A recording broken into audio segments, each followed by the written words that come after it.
শিলচর আইজল জাতীয় সড়কের শিলডুবিতে ভয়ঙ্কর বাস দুর্ঘটনা। নিয়ন্ত্রণ হারিয়ে একটি যাত্রীবাহী ট্রাভেলার বাস দুর্ঘটনার কবলে পড়ে এতে প্রাণ হারিয়েছেন এক যাত্রী। দুর্ঘটনায় বেশ কয়েকজন যাত্রী গুরুতর আহত হন বলে জানা যায়। ঘটনাটি সংঘটিত হয়েছে শনিবার বেলা 11টা নাগাদ। স্থানীয়দের তৎপরতায় আহতদের দ্রুত উদ্ধার করে শিলচর মেডিকেল কলেজ ও হাসপাতালে পাঠানো হয়েছে। দুর্ঘটনায় অন্তত 25 থেকে 27 জন যাত্রী গুরুতরভাবে আহত হয়েছেন। 3 জনের অবস্থা আশঙ্কাজনক বলে স্থানীয় সূত্রে জানা গেছে। মৃত ব্যক্তি বঙ্গাইগাঁওয়ের বাসিন্দা বলে জানা যায়। তিনি একজন সেনাকর্মী। কাছাড় জেলার জিরিঘাট কলোনি এলাকায় 37 নম্বর জাতীয় সড়কের ধারে এক অজ্ঞাত পরিচয় ব্যক্তির মৃতদেহ উদ্ধার হওয়াকে কেন্দ্র করে চাঞ্চল্যের সৃষ্টি হয়েছে। স্থানীয় বাসিন্দাদের কাছ থেকে খবর পেয়ে পুলিশ ঘটনাস্থলে পৌঁছে মৃতদেহটি উদ্ধার করে।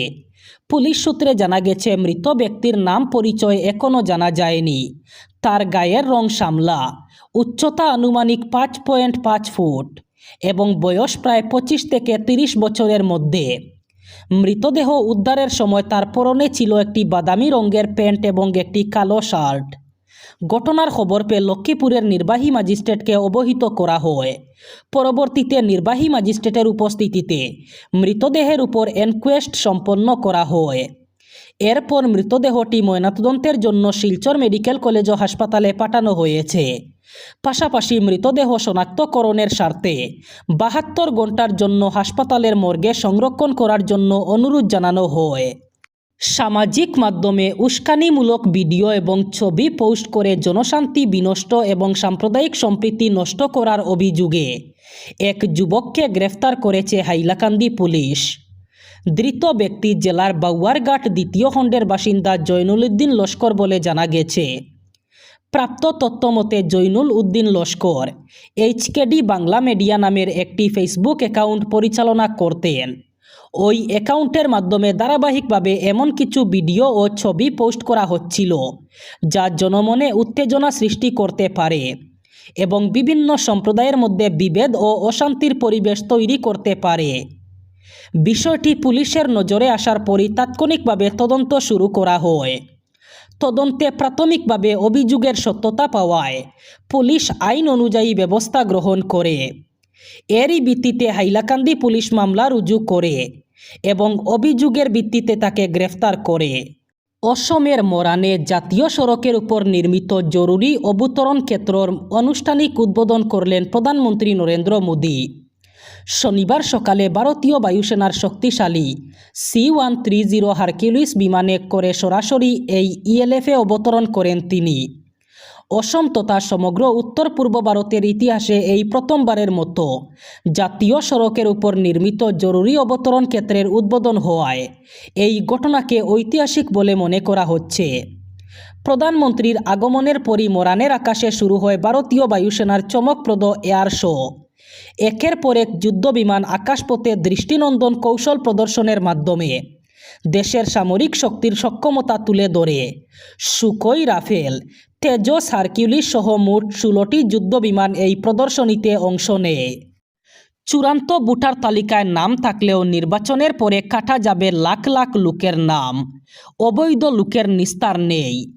নির্বাচনের পরেই রাজ্যে শুরু হবে SIR অথবা ভোটার তালিকার নিবিড় সংশোধন।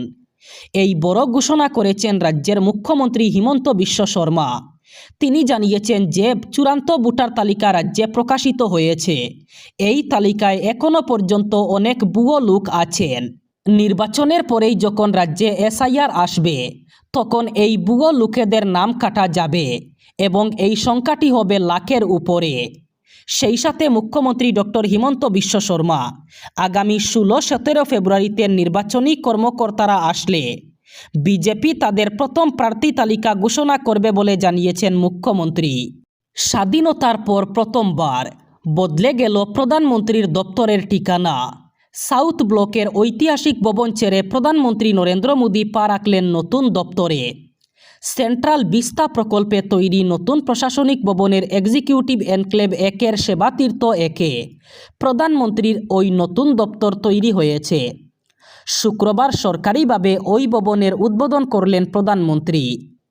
সেন্ট্রাল বিস্তা প্রকল্পের অধীনে এই মোদি সরকারই প্রধানমন্ত্রীর এই নতুন দপ্তর তৈরি করেছে। সেবা তীর্থ একে প্রধানমন্ত্রীর দপ্তর স্থানান্তরিত হয়েছে। শুক্রবার নতুন দপ্তরের উদ্বোধনের পরেই রীতিমতো চমক দিয়েছেন প্রধানমন্ত্রী নরেন্দ্র মোদি। এদিন 4টি বিরাট সিদ্ধান্ত ঘোষণা করেছেন তিনি। প্রথমত, পিএম রাহাত যোজনা প্রকল্পে দুর্ঘটনাগ্রস্তদের 1.5 লক্ষ টাকা পর্যন্ত ক্যাশলেস চিকিৎসা সহযোগিতার ঘোষণা করেছেন প্রধানমন্ত্রী। লাখপতি দিদি তৈরির লক্ষ্য এতদিন ছিল 3 কোটি। এবার সেই সংখ্যাটা বাড়িয়ে 6 কোটি করার সিদ্ধান্ত নিয়েছেন প্রধানমন্ত্রী। কৃষি ক্ষেত্রে পরিকাঠামো খাতে বরাদ্দ 1 লক্ষ কোটি থেকে দ্বিগুণ করে 2 লক্ষ কোটি করার সিদ্ধান্ত নিয়েছেন প্রধানমন্ত্রী। স্টার্টআপ ইন্ডিয়া প্রযুক্তি খাতে আরও 10,000 কোটি টাকা বরাদ্দর ঘোষণা করেছেন মোদি। ক্রমেই জমে উঠেছে কাটিগড়া বিধানসভা কেন্দ্রের রাজনৈতিক পরিস্থিতি। 26-এর বিধানসভা নির্বাচনে কাটিগড়া আসনে কংগ্রেসের টিকিটের দাবিদার একাধিক। তবে কালাইনজিপির প্রাক্তন সভাপতি তথা শিলচর জেলা কংগ্রেস কমিটির সাধারণ সম্পাদক সন্দীপ দাসকে টিকিট প্রদান করলে কাটিগড়ায় কংগ্রেসের জয়ের সম্ভাবনা থাকবে বলে দাবি করা হচ্ছে। এর সপক্ষে যুক্তি তুলে ধরা হচ্ছে, কাটিগড়ার তৃণমূল স্তরের কংগ্রেস কর্মী সমর্থকরা চাইছেন এবার কাটিগড়ার ভূমিপুত্রকে টিকিট দিক কংগ্রেস। তাই সন্দীপ দাসকে টিকিট দিলে কাটিগড়ায় কংগ্রেস বিজেপিকে টেক্কা দিতে পারবে। এই অভিমত ব্যক্ত করেছেন এআইইউডিএফের প্রাক্তন কর্মকর্তা, বর্তমান কংগ্রেস সমর্থক, সমাজকর্মী তথা কাটিগড়া ট্রাক ওনার্স অ্যাসোসিয়েশনের প্রাক্তন সভাপতি জাবির হোসেন লস্কর। সংবাদ মাধ্যমের সঙ্গে আলাপচারিতায় জাবির বলেন, আগামী বিধানসভা নির্বাচনে কাটিগড়া আসনে কংগ্রেস প্রার্থী হিসাবে 2 জনের নাম নিয়েই আলোচনা চলছে। এরা হলেন কালাইনজিপির প্রাক্তন সভাপতি সন্দীপ দাস এবং দোলাই বিধানসভা কেন্দ্রের আদি বাসিন্দা বর্তমান শিলচরের বাসিন্দা পাপন দেব। এবার শেষ খবর। শুক্রবার গভীর রাতে কাছাড় জেলার কাটিগড়া বিধানসভা এলাকার গোবিন্দপুর জিপির বালিরবন্দ গ্রামে ভয়ঙ্কর অগ্নিকাণ্ডের ঘটনায় পুড়ে ছাই হয়ে যায় 2টি বসতঘর।